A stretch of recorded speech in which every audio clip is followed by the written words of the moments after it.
Welcome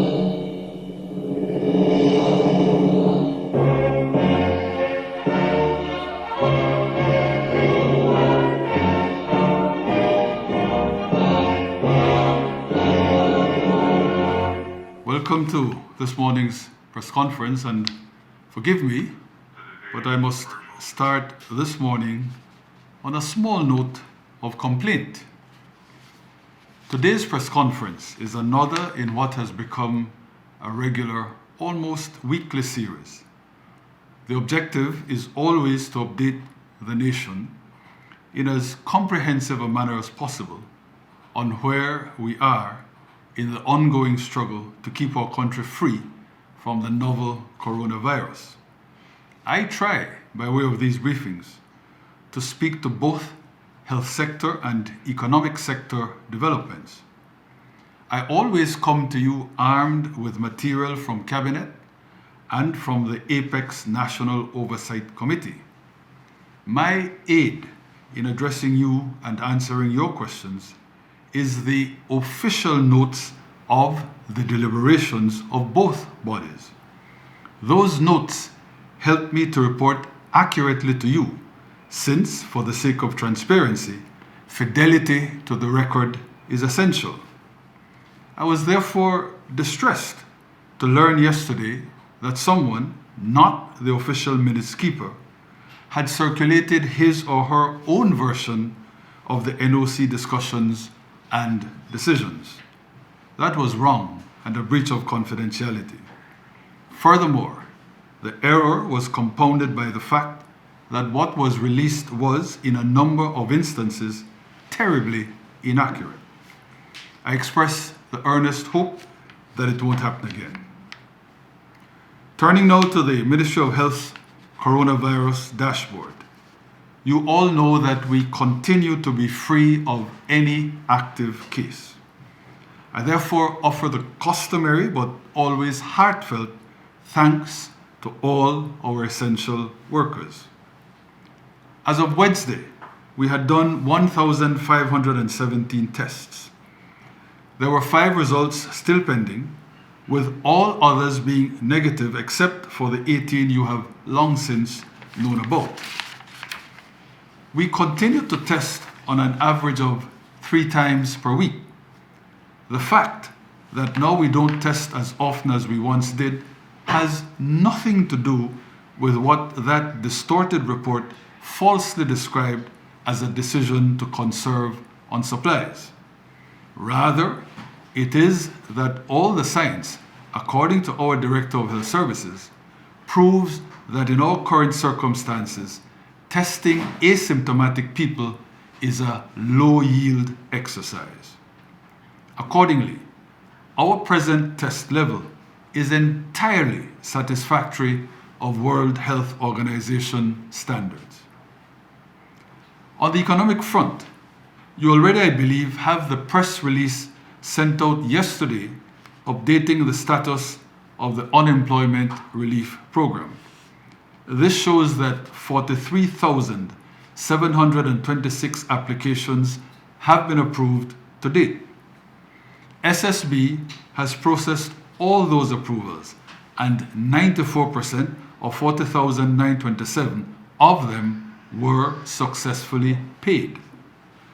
The rest is so far unpayable because the bank information of the applicants was either not submitted or the information they sent was inaccurate. Regarding the food assistance program, these are the numbers. 46,686 households have been helped, and now the on-the-ground assessment has been completed in 38 rural villages in Toledo, Cayo, and Orange Walk. Those people are beginning at this point to be helped. Concerning what we are expecting from the international financial institutions, it is true that we are still in waiting mode. It is not true, though, that, as the inaccurate so-called notes state, no international funding will come in for the month of June. In fact, the first disbursement of the US $6.2 million from the IDB is to arrive right after the bank's June 3rd signature of the amended loan contract.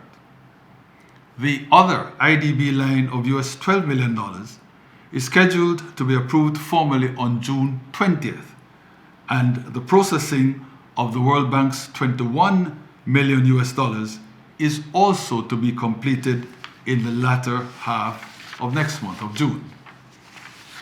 There is US $50 million more to be had from the World Bank, but those particular disbursements indeed won't happen before July.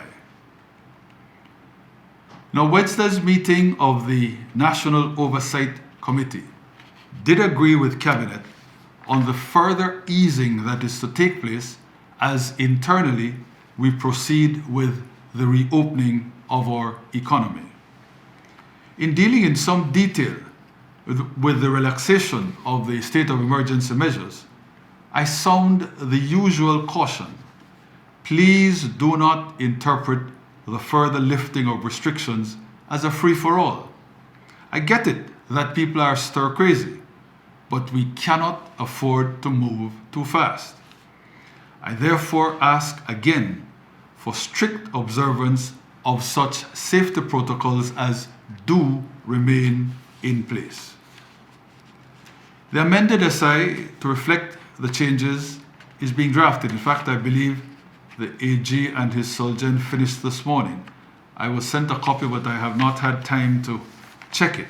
What I tell you then is subject to changes, albeit at the most slight changes. In any case, that amended SI would take effect at 12:01 a.m. this Monday, June 1st. By that I mean that when you wake up Monday morning, the SI would be extant and would usher in the following. The number allowed for gatherings with social distancing will increase from 10 to 40. In particular, our places of worship with the requisite space will be able physically to host congregations of that size. Tacos and other street vendors can get back to business, but will need to comply with certain sanitary protocols. Those protocols are being finalized and will be handed to those who have emerged as the leaders of the street vendor community between today and tomorrow. The permission to operate already given to open-air restaurants will now be extended to all restaurants. This again is on condition that the physical distancing and other rules will still apply. The sale of Bolido, much anticipated at least in some quarters, will restart, and casinos will also be allowed to reopen.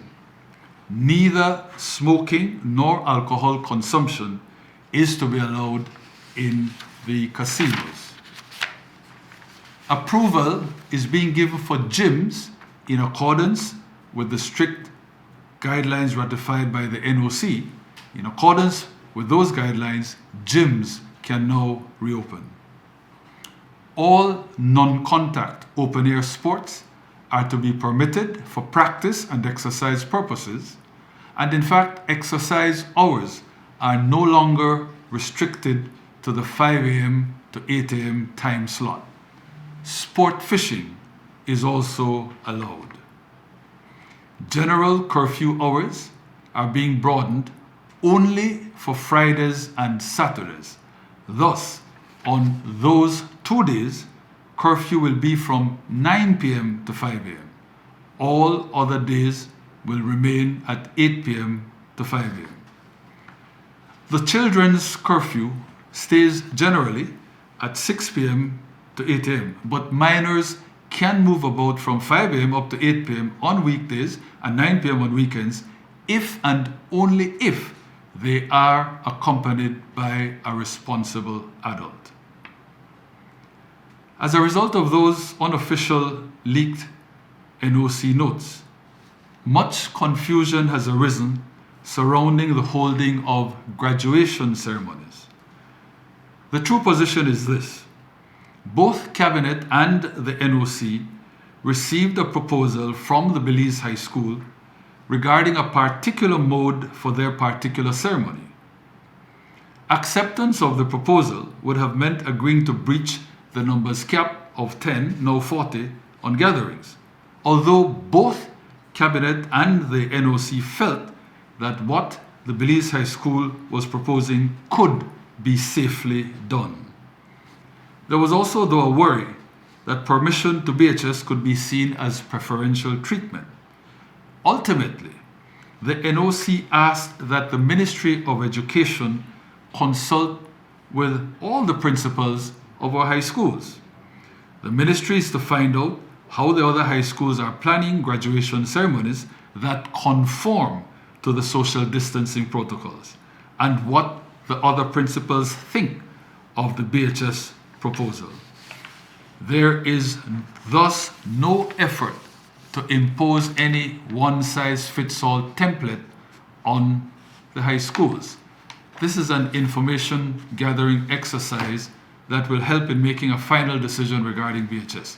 In fact, just before I set out this morning to come here, I had a message from the Minister of Education, and if I can recollect correctly what he told me, it is this: all the principals have their individual plans for how they will conduct their graduation exercises, their graduation ceremonies, but they all say that they are doing it in a way that will conform to the social distancing requirements.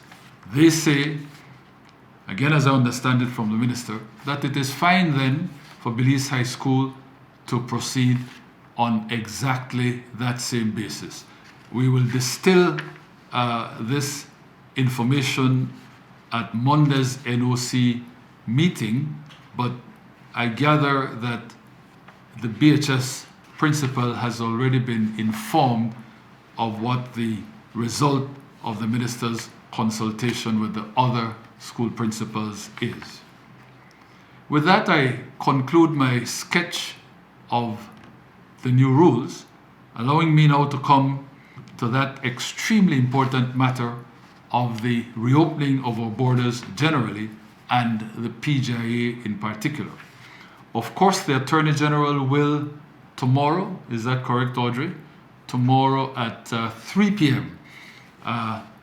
Take to the Ask the Experts program, and in what is his now customary fashion, go through the SI line by line for the benefit of the public.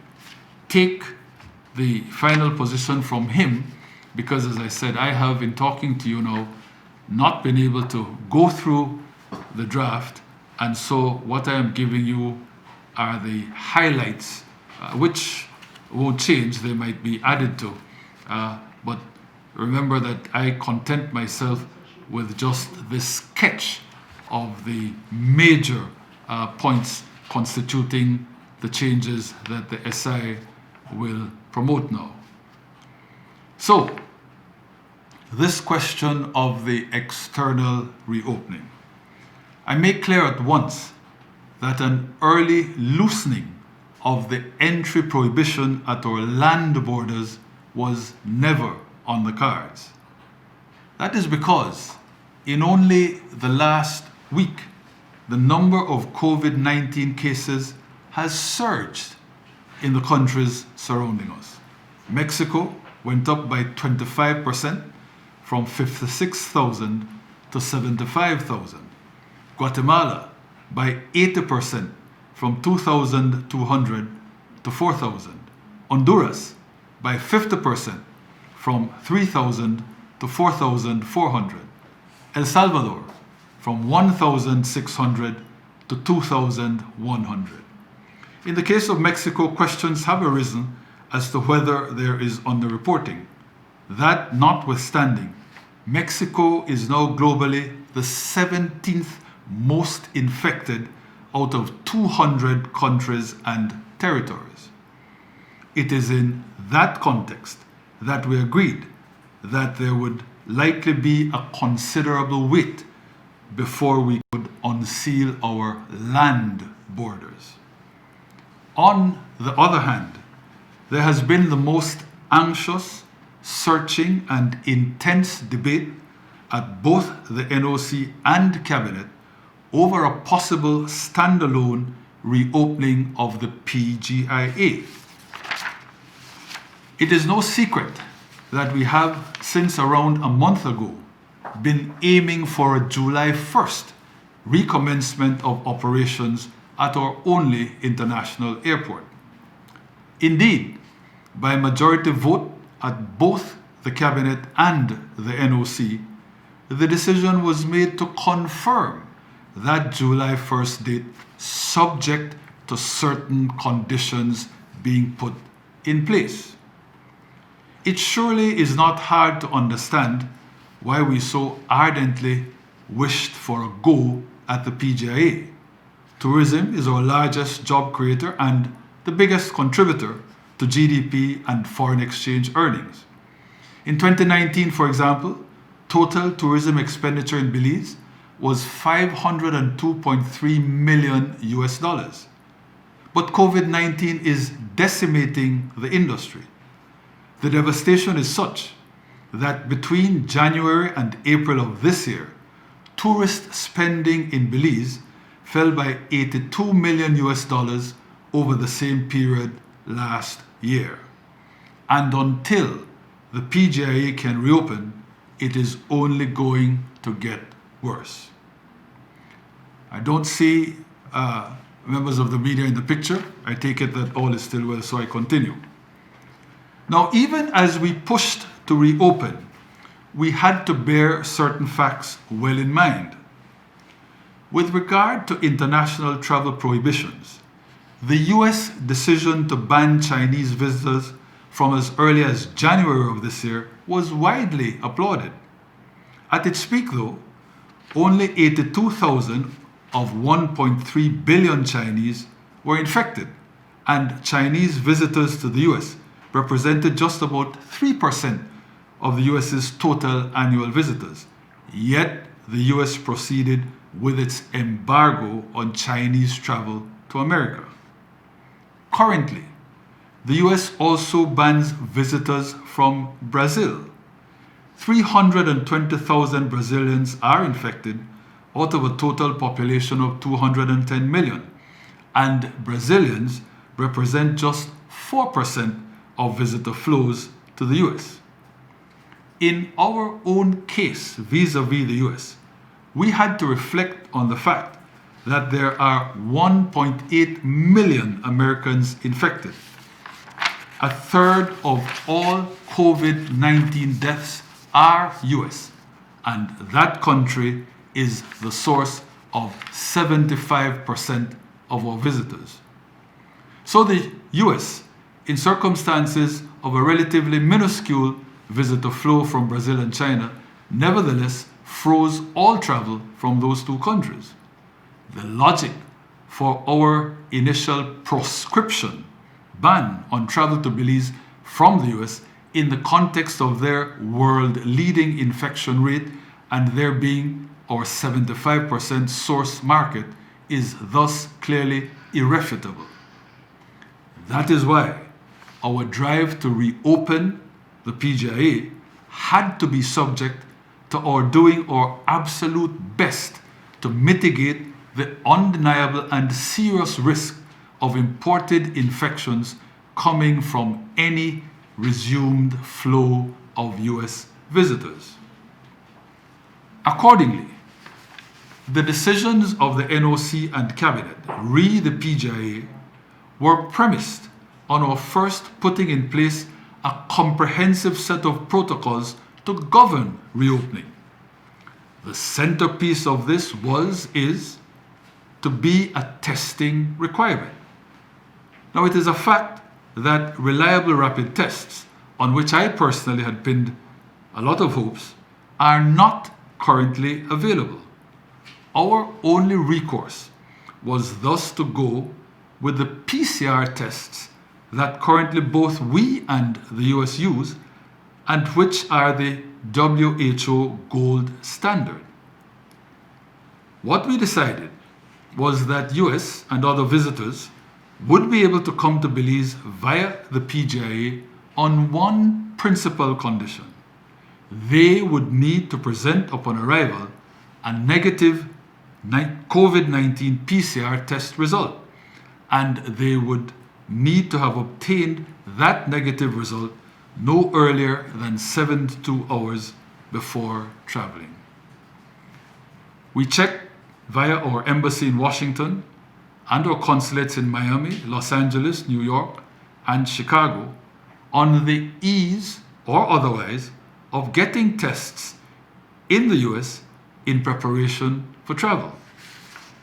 It became clear that the processes differed widely from state to state and even among different counties in the same state.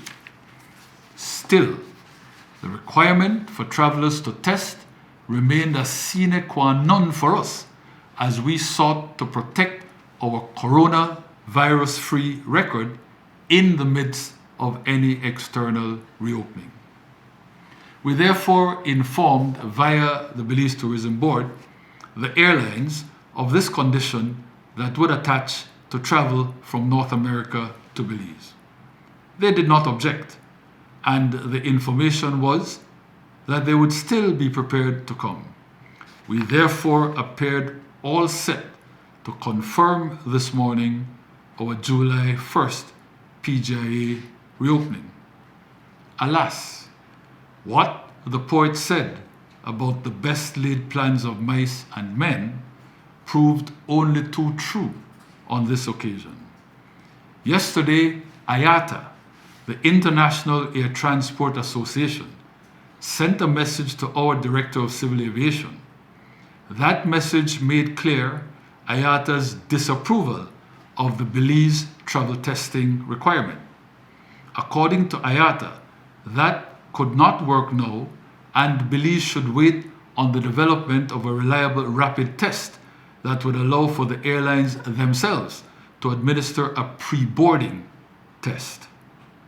After that, the dominoes started falling.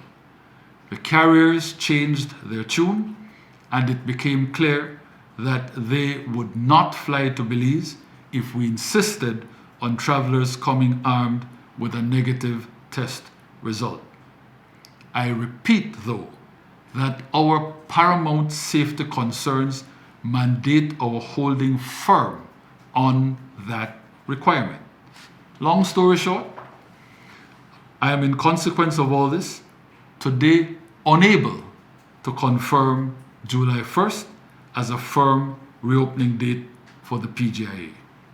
If IATA holds its position that is seemingly mirrored now by the airlines, we will not be able to reopen until there is mass availability of approved rapid tests. Now, of course, in the meantime, if there are charter carriers that would want to come to Belize on condition that their passengers would in fact be able to present negative test results upon arrival, we would reopen for that sort of a purpose. But generally, because of the position now taken by the airlines, there cannot be the hoped for reopening of the PGIA on July 1. Of course, there are already rapid tests on the market, but not with the needed degree of specificity and sensitivity. Everything suggests, though, that rapid testing nirvana is imminent, and the moment that happens, we will be good to go. Having not, in view of the position taken by the airlines, having not been able, though, to secure July 1st, you will understand that I don't feel comfortable hazarding a guess, an estimate as to the actual new date. We therefore take it one step at a time with the commitment continuously to update you as the situation unfolds. I close with one assurance.